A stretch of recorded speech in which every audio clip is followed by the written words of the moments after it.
Hello, everyone. Welcome back to Python Challenge for All. Let's see what we have been doing. So, we've been trying to see various aspects of Sierpinski triangle or Sierpinski gasket. Okay, it's a fractal shape. We started with the original way of drawing it using the recursive code of triangles. And then, yeah, we can draw it like this. And then next we drew it using Lindenmayer system. It's simple, but basically draws the same thing. And then we saw that there's another way of drawing using what we call Sierpinski arrowhead.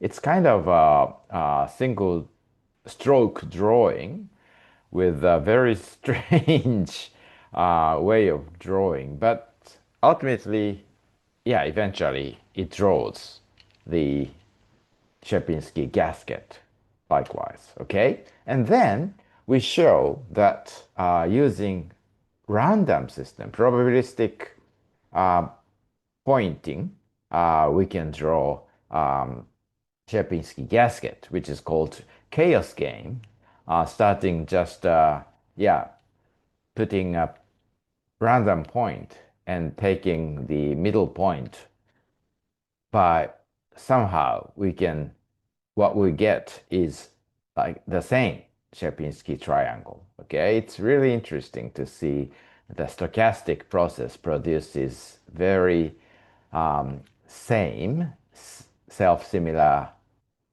structure. Okay, last time we saw another aspect of Sierpinski gasket, which is a Pascal triangle. We started from Pascal triangle, which, yeah, as you know, it's kind of a let's take a look at the Wikipedia page. It's just a drawing. The first we calculated each row by adding two adjacent upward neighbors and getting 1 plus 3 equals 4, 4 plus 6 equals 10, and something like that. And then taking the parity of each number, which goes on all the way down here, it gets something like that. Yeah, here, yeah, there's also a reference to Sierpinski gasket or triangle here. Okay, we did this. So this time, last time we divided by 2 and get the value is either odd or even. So this time, let's see a little more colorful one. Let's try a little more variation of it, which makes a little more colorful Sierpinski gasket. Uh, so that's to generalize the modulo from 2 to any other p, particularly prime number p. Okay, so last time even odd coloring. Okay, we took based on modulo 2. So how about what happens if we change it to 3? And using different colors for 0, 1, modulo uh, remainder of 0, 1, and 2. Okay, let's try this. So from the yeah, we last time it was like this, okay? Just black and white. Or we can try red and black if you want, red and white. But this time we will try other colors.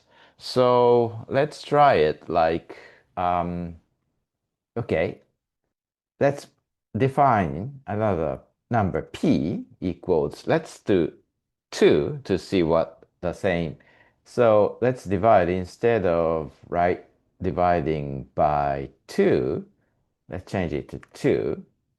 Of course, this produces the same thing. Let's take this down to say 3 or maybe 4, okay? And a little bigger g value. Okay, let's see. Let's make sure we have the same thing. Okay, let's then make it a little bigger one, like 10. Okay, make it 5. Okay, then, okay, right. So let's see what happens if you change P to 3 and use different colors for different remainders. So it's like this. Um, okay. As as before, we use HSV to RGB and assign three different um, values to the uh, hue of HSV. So let's write like this. So from color sys import HSV to RGB. Okay, color sys import from color sys import HSV to RGB, and then we use different color for here.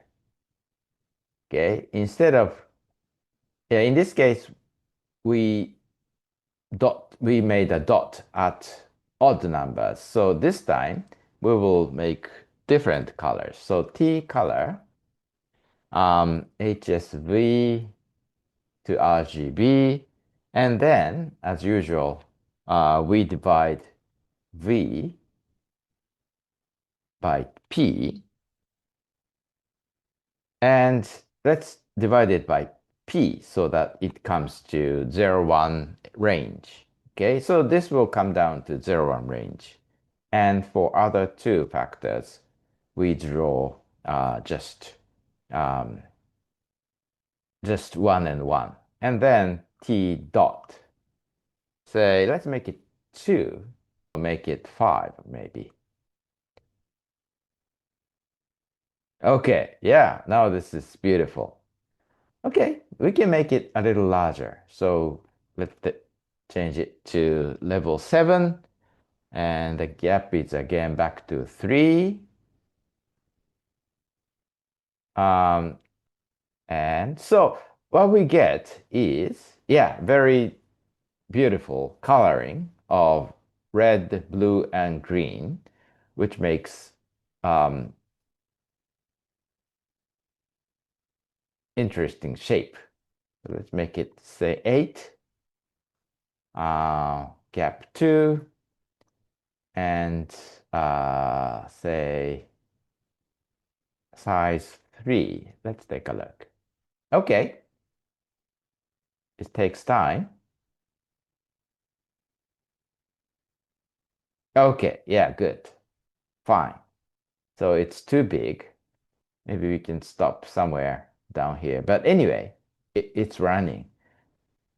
So actually, we can try other p's like 5. Let's take a look at what case, the case of p equals 5. It takes too much time, so maybe we should, okay. Yeah, this is another interesting shape. Let's take it back to 7. And then we should try 7 instead. We will have colorful coloring. Okay, like this. Okay, so this is simple, but I guess it's interesting to see the variation. So actually, you can try various P's and sizes or different coloring yourself if you want. Okay, so interesting theoretical insight is it's based on Lucas' theorem. It says self-similar structure of binom binomial coefficients modulo p is mathematically governed by Lucas' theorem. So let's take a look at Lucas' theorem. Lucas' theorem here. So if you are interested in mathematics, you can take a look to see the relationship with those combinatorial numbers and also the Sierpinski's correspondence. Okay, Sierpinski triangles correspondence. When, yeah, non-prime, prime case, and non-prime case. Okay, I think that's all I can show you this time. So this theorem proves the proof of the recursive fractal patterns that emerge in Pascal's triangle and the prime moduli. Interesting, right? Okay, so I hope you liked this. and continue to see my series. Okay, see you next time. Bye bye.